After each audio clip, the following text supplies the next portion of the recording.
Assalamualaikum warahmatullahi wabarakatuh.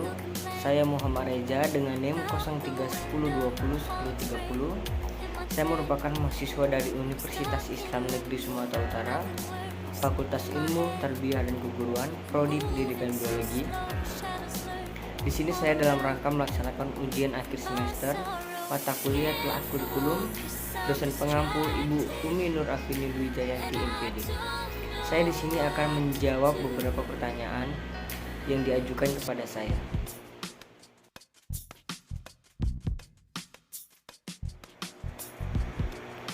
Rasional pengembangan kurikulum 2013 dikembangkan berdasarkan faktor-faktor sebagai berikut. Yang pertama ada tantangan internal.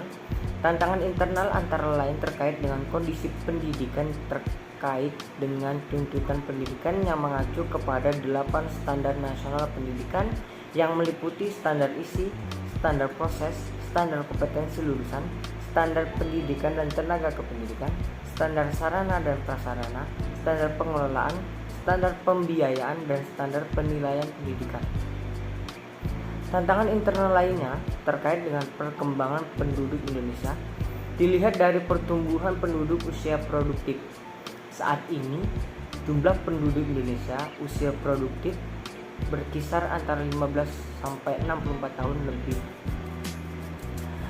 Banyak dari usia tidak produktif seperti anak-anak berusia sekitar 1 sampai 14 tahun dan orang-orang tua berusia 65 ke atas.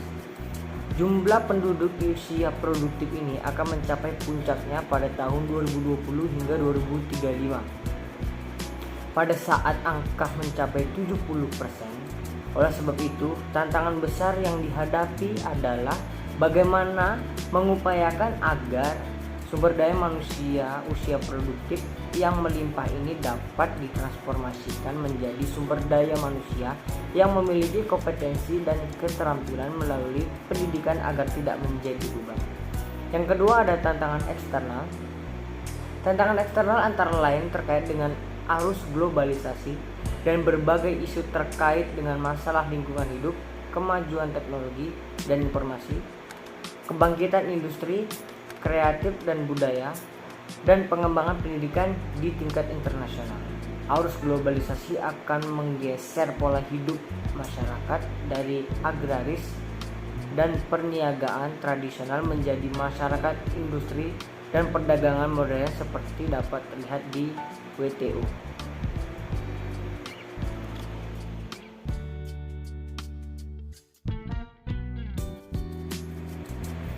Pada aspek pelaksanaan atau juklak, SKL kurikulum KTSP menekankan pada keterampilan kompetensi siswa yang baik. Sedangkan pada SKL kurikulum 2013, semua mata pelajaran harus berkontribusi terhadap pembentukan sikap, keterampilan, dan pengetahuan peserta didik. Mata pelajaran diturunkan dari kompetensi yang ingin dicapai. Semua mata pelajaran diikat oleh kompetensi inti.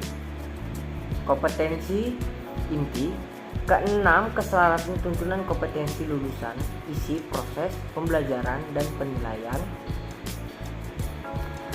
Aplikasi yang taat asas dari prinsip-prinsip ini menjadi sangat esensial dalam mewujudkan keberhasilan implementasi kurikulum 2013.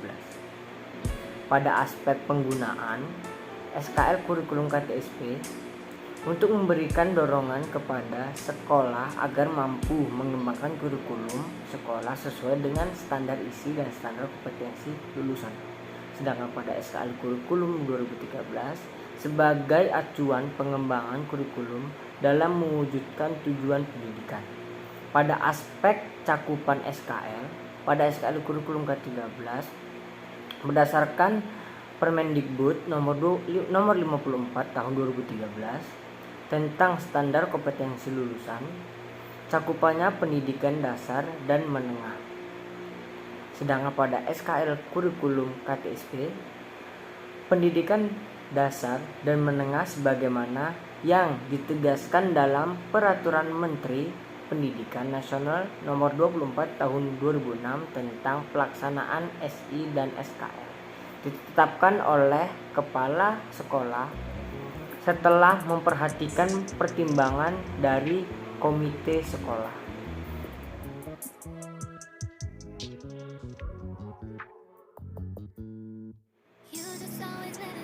Keterkaitan mata pelajaran biologi. Biologi memiliki karakteristik yang berbeda dengan rumput ilmu alam lainnya.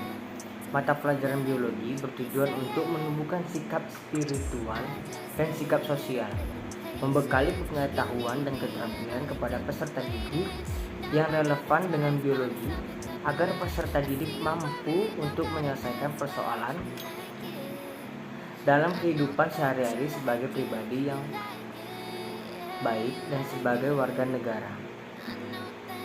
Biologi merupakan kegiatan yang menarik dan menyenangkan untuk membentuk pribadi yang menciptakan lingkungan alam dan sosial, sehingga berkaitan dengan standar kompetensi lulusan atau SKM, di mana kriteria yang mengenai kualifikasi kemampuan lulusan yang mencakup sikap, pengetahuan, dan keterampilan. Dalam kurikulum 2013, pembelajaran biologi pada tingkat SMA dan MA diarahkan pada pemilikan dimensi pengetahuan dan dimensi proses kognitif, yang dimana dimensi pengetahuan meliputi pengetahuan faktual, konseptual, prosedural, dan metodologis. Adapun dimensi proses kognitif meliputi mengingat, memahami, menerapkan, menganalisis, mengevaluasi, dan menciptakan atau mengkreasi. Pengembangan biologi ideal sesuai hakikat pembelajaran, yaitu ke arah pengembangan scientific process, scientific product, dan scientific attitudes, yang dimana scientific process identik pada proses kegiatan sains yang dilakukan peserta didik melalui aktivitas seperti mengamati, menganalisa, dan melakukan percobaan untuk memahami konsep yang berkaitan dengan kehidupan makhluk hidup. Sedangkan scientific produk identik pada produk ilmiah berupa konsep materi biologi yang dicapai siswa melalui proses kegiatan ilmiah. Sedangkan scientific attitudes identik kepada sikap ilmiah seperti kejujuran, tanggung jawab, disiplin, keterbukaan dalam menerima pendapat orang lain, ketelitian, dan lain sebagainya.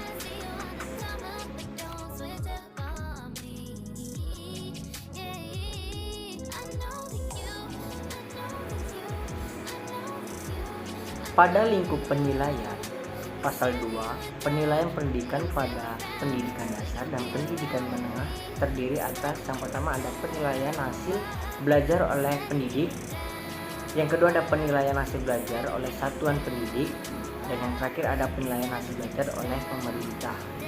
Pada pasal 3, nomor 1, penilaian hasil belajar peserta didik pada pendidikan dasar dan pendidikan menengah meliputi aspek sikap, pengetahuan, dan keterampilan.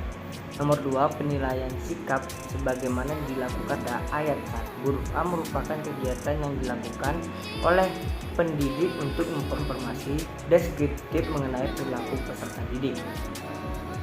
Yang ketiga, penilaian pengetahuan bagaimana dimaksud ayat 1 huruf B adalah kegiatan yang dilakukan untuk mengukur penguasaan pengetahuan peserta didik. Yang keempat, penilaian keterampilan sebagaimana dimaksud ayat 1 huruf C merupakan kegiatan yang dilakukan untuk mengukur kemampuan peserta didik menerapkan pengetahuan dalam melakukan tugas tertentu. Yang kelima, penilaian pengetahuan dan keterampilan sebagaimana yang dimaksud pada ayat 3 dan 4 dilakukan oleh pendidik, satuan pendidik, dan atau pemerintah. Sedangkan tujuan penilaian pada pasal 4 ayat 1, penilaian hasil belajar oleh pendidik bertujuan untuk memantau dan mengevaluasi proses, kemajuan belajar, dan perbaikan hasil belajar peserta didik secara berkesinambungan.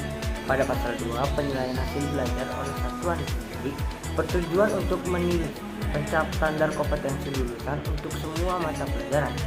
Dan yang ayat 3, penilaian hasil belajar oleh pemerintah bertujuan untuk menilai pencapaian kompetensi lulusan secara nasional pada mata pelajaran tertentu.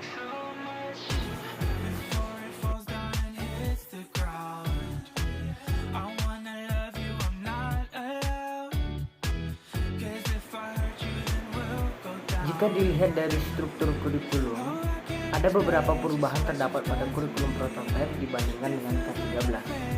Alur pengembangan kurikulum prototipe ini dapat digambarkan sebagai berikut, yaitu berdasarkan tujuan. Digambarkan bahwa pendidikan nasional dirumuskan profil pelajar Pancasila atau PPP yang akan mendasari standar isi, standar proses pendidikan, dan standar penilaian pendidikan.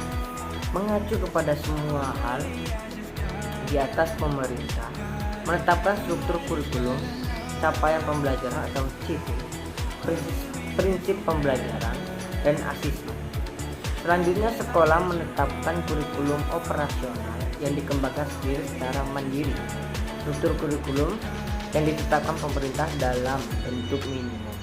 Satuan pendidikan dapat mengembangkan program dan kegiatan tambahan sesuai dengan visi misi dan sumber daya yang tersedia. Secara umum, struktur kurikulum prototipe dibagi menjadi dua bagian. Yang pertama ada kegiatan intrakurikuler berupa tatap muka dalam kelas, dan yang kedua ada kegiatan proyek atau kegiatan proyek dilakukan untuk mencapai profil pelajar Pancasila atau PPP.